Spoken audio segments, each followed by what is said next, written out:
人為貪財身先喪，王八騙錢命早亡，任國奸猾多取巧，美國監獄啃大屌。哎呀，說起七哥我就痛快啊！七哥傳來的最新的消息是，他在監獄裡邊遭遇了美國和中國聯合的暗殺，所以美國的深層政府派出了007級別的特工保護着七哥，給他轉監獄了。那位說这郭文貴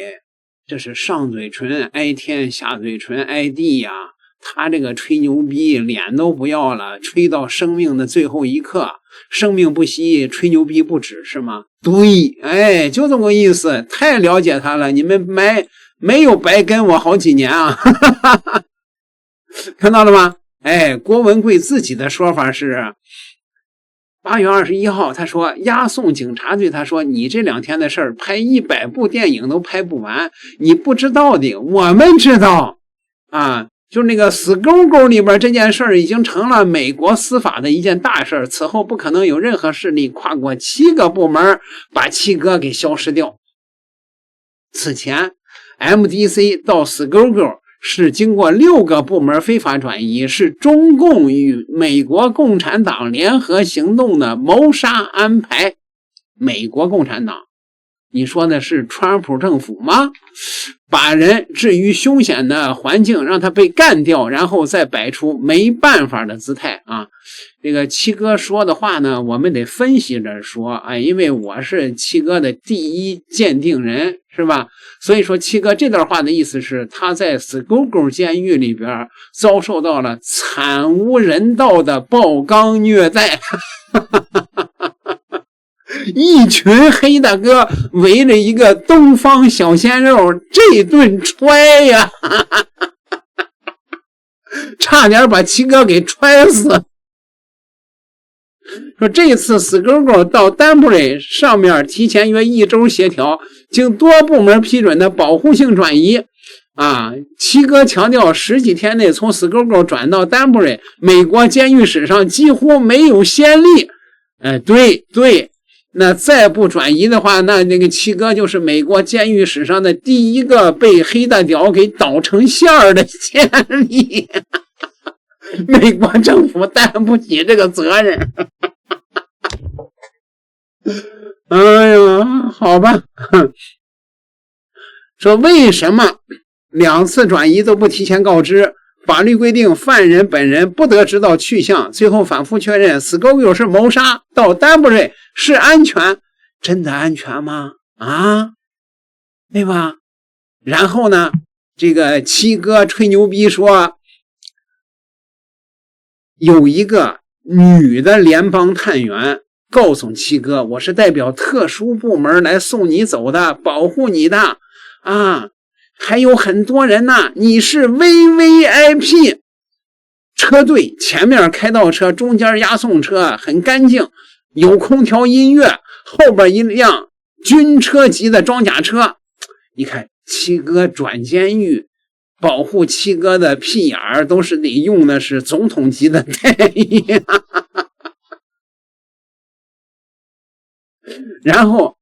七哥吹完牛逼，這蚂蟻幫是真敢信啊！蚂蟻幫就掀起了一場追問美國政府為什麼和中共勾結的熱潮。美國政府有多少，究竟有多少被共產黨已經滲透了？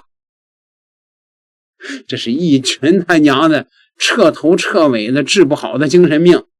哎，咱們聽聽這幫母蚂蟻精神病是怎麼說的吧。就所有的破產什麼什麼分錢都是基於一個錯誤的判決，錯誤的立案，錯誤的判決基於錯誤的立案，錯誤的立案基於共產黨，所以這一切都不用分析，就是還擊了之後他們就灰飞烟滅啊！大家明白了嗎？不用分析案子，也不用分析他们在做什麼，也不用管他们在做什麼。他做什麼的時候，咱們就反擊，就是你先用法律程序拖住他嘛。是吧？等到我們可以反擊的時候，那他的末日還沒有，他的災難還沒開始呢，不用擔心啊。什麼錢啊？現在說錢，這命都快沒了，他還在想錢呢。離開這裡就是對關神最好的禮物。然後在 Schuylkill 呢，其實也是有人在保護他，但是那個地方和他來到這個地方的來到 Schuylkill 的那個過程啊，這一切都還是邪惡勢力在運作，大家明白了嗎？到了 Danbury 之後，那就是咱們的就是可以說是安全的地方了，最安全的地方了，大家明白了嗎？這個地方再不要搞清楚了，到 Danbury 是安全的啊，現在有人沒搞清楚啊。這個地方可以過了吧？都明白了啊，都明白了啊。就不明白的就一定要給大家说清楚啊。從 MDC 本來應該可以直接去 Danbury， 中間有這些插曲，都是邪惡勢力、深層政府、共產黨、中共、美共合力的運作，他們運作了這些事情，而且這個運作的體系之龐大，牽扯到的部門之多，人數之多，是吧？未來都會揭露啊，這個也是一個釣魚的過程啊。好，明白了，我們繼續往後啊。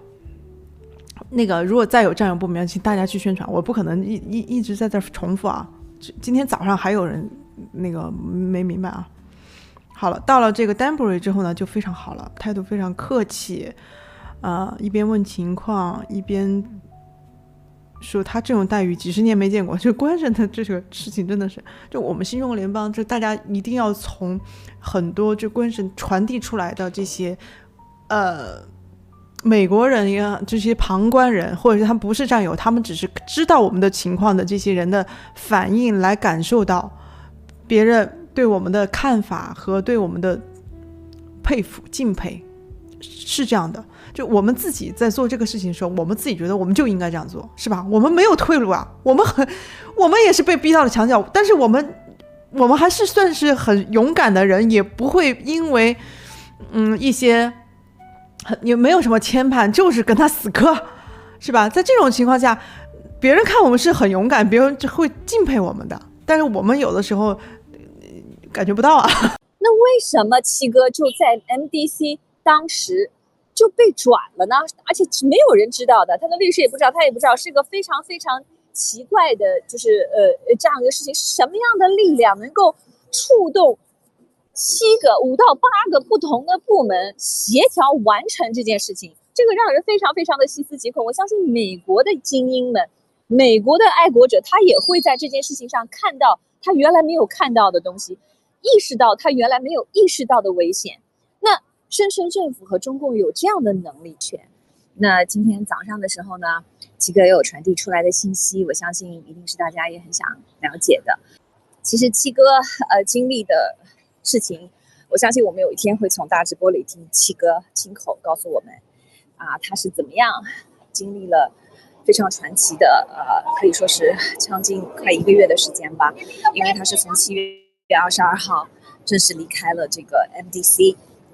這個他待了3年多的時間的這個拘留所，然後這是轉到了下一個就是上次我們聯盟直播裡面講到的幾位戰友七哥的這個在賓州的叫 Schuylkill 的這樣的一個監獄吧，中型的保安的這個監獄。那一段是他可以說是最危險的那一段。那他所有說的10年經歷的比滅共10年經歷的風險有的一比的這樣的說法呢，指的就是那一段經歷，並不是講的是他從這個到 Danbury 的經歷。其實到了 Danbury 之後，他就是非常非常安全的。這也是今天有機會聽到的一個傳遞出來的非常欣慰的一個消息。那其實說到具體的細節的話，其實我們這裡有一些信息哈。那由於我這個直播是瞎聊，所以我也沒有特別的去準備整理。但是從我的這個傳達出來的這個信息的記憶的這個來看呢，七哥其實是不知道當天要發生什麼的他是就是當天周一的時候，就是那天他轉監獄，就是這周周一的時候轉監獄的時候呢，別人都出去放風了，然後突然呢，就是他自己呢被叫走了，獄警叫他走，然後就問了他一些問題。這些問題呢也問的七哥覺得給了七哥一些感覺吧，因為有時候別人會問你，哎，你在這裡住的好不好啊？你在這裡吃的好不好啊？你有沒有人欺負你啊？就之類的這樣的問題，一般都是比如說你住酒店哈，你在酒店最後一天，人家來問你一下，你就感覺自己有這麼一個感覺，好像是誰？我要酒店 check out 了，我要離開了，才有這麼一個最後的一個我們公司經常會說的 exit interview， 就你對這家公司的感覺咋樣？那他那天早上被叫出去的時候呢，就問了一些這樣的莫名其妙的問題啊。你對我們這個 Schuylkill 的 facility 感覺怎麼樣？在這裡吃的好嗎？穿的好嗎？有人欺負你嗎？怎麼？然後一系列的這個很常規性的問題。那這個時候七哥就覺得，哎，是不是有什麼事兒要發生哈？因為大家都知道七哥的這個第六感是非常灵敏的，他的这個感官跟我們常人還是不太一樣啊，這個比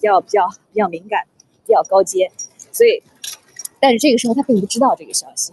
但是只是有這種感覺。那後來的一系列的程序呢，他需要走過的一些程序，比如說去不同的办公室啊，見 Lieutenant 啊，讓他打包走啊。然後這個時候呢，他才覺得就是 something happened。那在他收拾包裹的那一刻，周圍的这個浴室就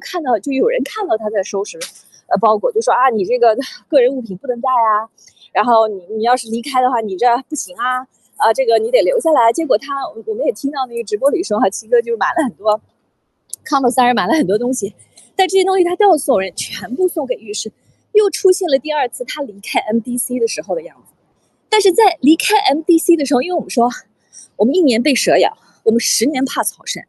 但是七哥剛剛經歷過一次打包走離開 MDC， 突然之間又來一次離開。你知道最大的風險不是說待在一個危險的地方，而是說改变，對吧？我們在公司場所，我們是 auditing， 你要換一個 auditor， 那是最危險的時候，是吧？我們都知道，就是在改变突然一件事情在改变的时候，這就是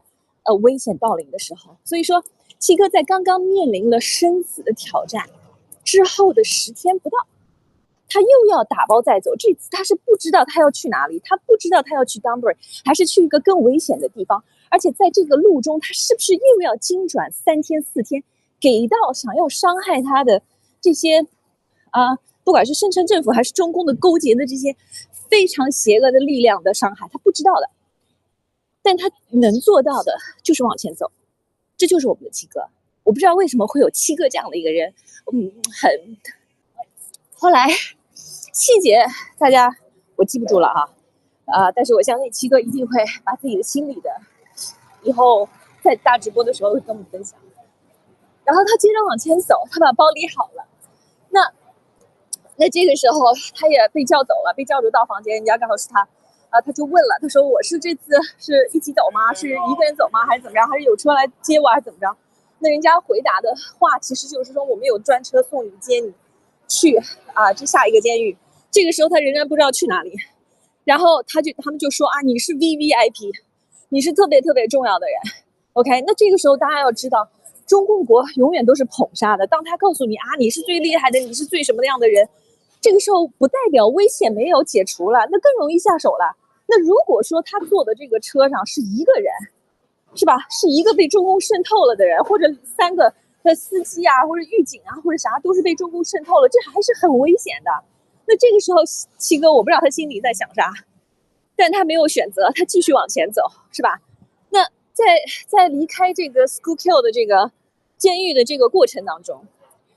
那別人知道他要走，因為很多人大家剛才說放風了不在，那後來他收拾包裹了之後動靜很大，那很多人看到了，這個時候但是很多人接近不了他，因為他是被帶走了嘛。那這個時候很多人有20多個人，我如果沒記錯這個數字的话，20多個人就跑到門口，他們就跑到能離七哥最近的地方來送他，然後所有人就合十鞠躬，然後都跟他揮手，因為他們都知道這個人是誰，這個人是個好人。包括其中有幾位七哥的車已經上車了，已经就準備要走了，然後他們還特地從裡面出來，然後就一直跟他雙手合十，跟他鞠躬，4、5次的鞠躬，然後就說走了之後這個 Schuylkill 的這個裡面的浴室的獄友還打電話詢問七哥的這個聽說詢問七哥的這個安危下處，想知道七哥去了哪裡。然後他們就因為這個監獄裡的很多的這些幫派或者他們是販毒集團的，他們所謂的我們叫做黑幫這些人他們是有網絡的，因為開玩笑的时候，我昨天開玩笑說這個美國黑幫的這個販毒集團的一半的人在監獄有可能這是不準確的，但是不管怎麼樣，我的表達的意思就是說他們是有網絡的。那這個人是 Jamaica 幫的 ，OK， 他是就是裡面都是分地域來的嘛，所以這又是一個地域分別的這樣的一個網絡，按种族按地域，那他就是 Jamaica 帮的這些販毒集團，那他就說他那個七哥真的是個好人這也是為什麼七哥說我們真的要感謝爆料革命，感謝我們所有的戰友，因為我们过去做的事情，包括我们揭露的這個病毒疫苗所有的這些中共的深層政府的一些黑勢力的壞事，其實對他們每一個人都有傷害，他們也意識到，所以他們非常非常感謝，知道七哥是一個英雄，所以正是這樣，所以他們才會如此的崇敬跟在送行的時候表達出他們對七哥的這樣敬仰和崇敬的這樣的一個表達。所以你就看，包括是黑幫，包括這些所謂在街上為了販毒殺人的這些搶劫殺人的這些所謂的壞人，他們都能被七哥的這種能量所感受到。所以這是為什麼在七哥到達的每個地方的 MDC 也好 Schuylkill 也好，他都沒有什麼語言，都有可能都有些不是最暢快的溝通。雖然七哥的英文很好，但是我相信這些東西是超越語言的，因為它是我們看不到摸不着的方式來傳遞的。所以你從這個送別的上面的這些人的反應，包括他們擔心七哥的安危，你就可以看得出來有多少人心是向郭的，不管他是在中國還是在外國。但是這個轉運的這個經歷，我相信這是七哥在短短的不到1個月的時間經歷的第2次驚險。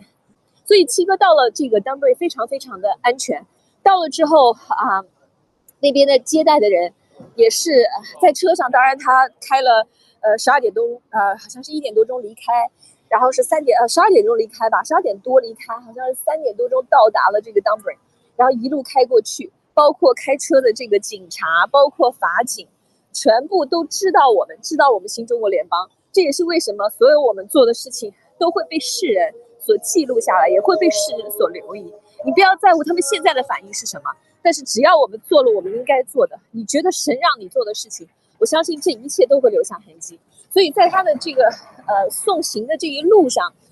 其實是很安穩的，也沒有出任何的狀況。那我們的戰友其實可以心定下來，因為七哥到了一個可以說是怎麼講，監獄裡面的7星級酒店吧。那曾經這個七哥開過玩笑，因為當時班農先生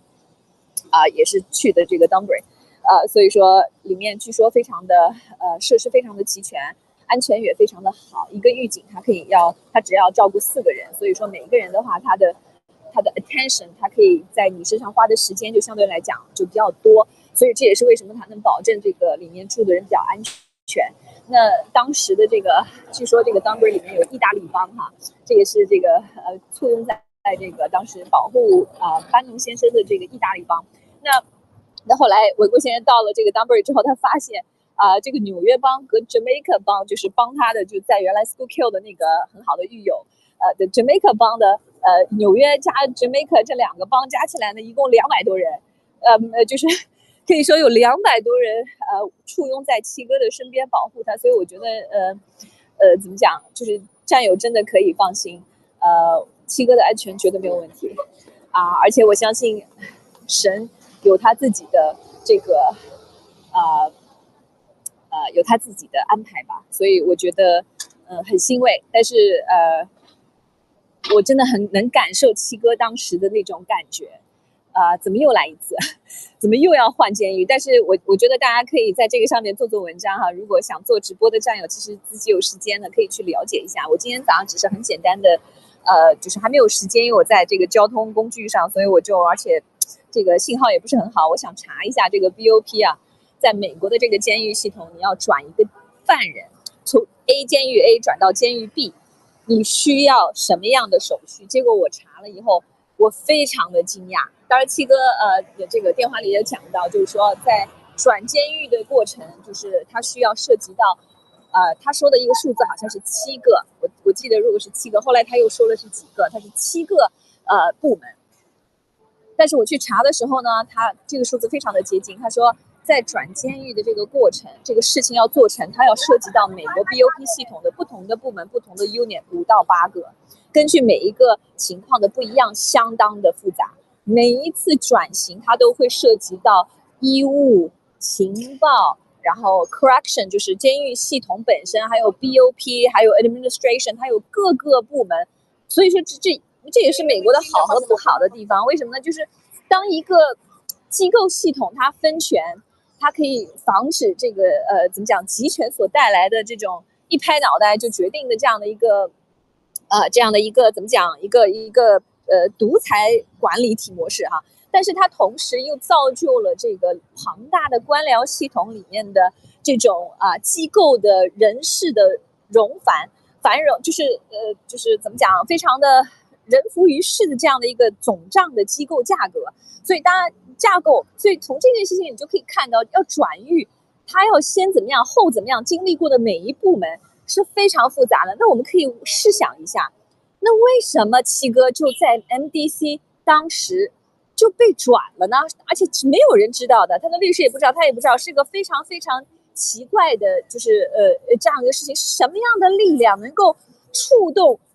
5到8個不同的部門協調完成這件事情？這個讓人非常非常的細思極恐。我相信美國的精英們，美國的愛國者，他也会在這件事情上看到他原來沒有看到的東西，意識到他原來沒有意識到的危險。那深深政府和中共有這樣的能力，它可以掌控或者說滲透不是完全的掌控，因為這個系統裡有很多的人，你不可能完全做到这些人都是我的，對吧？都聽我的，那不可能。但是他能夠竟然把這件事情偷偷摸摸的給做成了，是吧？這事情本身反映出來的這個系統的漏洞和它程序上的漏洞就已經嚇人了。所以說我相信在這件事情上的發酵包括對這件事情的調查都會有一個交代。那七哥的這次突然而來的 Dunbury 的轉型，我相信也是正義力量看到了這個 Deep State 和中共所能在他們系統中的這個布局和所能完成的他們認為很不可能完成的任務的時候，他們也會做相應的反擊跟調整。所以這我覺得七哥安全到達了這個 Dunbury 之後呢，我們大家也可以揭曉，也可以放心，就是說一定是正義的力量在保護七哥。那當然威脅是完全不可以完全消除的，因為畢竟敵人是在暗處，而文貴先生一身正气，他是在明處。但是我相信這個邪不勝正的，而且我們所有的戰友的祈禱心心念念都會給七哥帶來很多的運氣好運。根據那個魔逼蹭癢癢的日本那個老魔女騷貨的說法說這個七哥離開賓州的死勾勾前那個一堆人圍着問案子，七哥說在場約一半的管理層知道爆料革命、新中国聯邦、1120海航、班農、川普病毒都能脫口而出一圈人衝着七哥合十佛手禮，向七哥行禮了4、5次，說感謝你揭露病毒，感謝你們滅共。監獄的管理層3個人追出來向他鞠躬，說可能我再也見不到你，但我告訴你，你離開這裡是給你最好的禮物，你待在這兒我們都沒法睡覺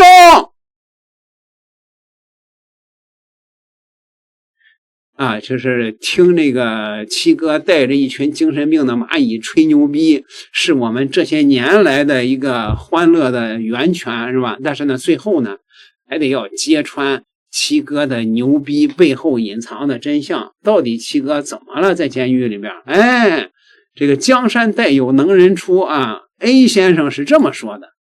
說郭文貴被押送到滨州監獄的第一天，他看到身邊滿是人高馬大、穷凶极惡的黑人囚犯，頓時心裡邊一陣發怵，他們的眼睛裡充滿着鄙夷和不屑。獄警剛走，他們便圍了過來。郭文貴頓時感覺強烈的壓迫感襲來，像是幾隻老虎圍着他，他沒敢和他們對视。喂，小子，你為什麼進來的？判了多少年啊？其中一名黑的哥狠狠地問。我是川普班農的老朋友，你们可不要亂來呀！話音剛落，郭文貴的左臉重重的挨了一巴掌，頓時他感到兩眼一黑，腦袋嗡嗡作響，半邊臉都麻了。過了好長時間，他才緩過來。郭文貴擦擦嘴上手上的血，說：“操，老子就是因為川普進來的，你敢用川普來嚇唬老子？說你是幹什麼的？判了多少年？我是億萬富豪，有的是錢，你們最好對我尊重點兒。”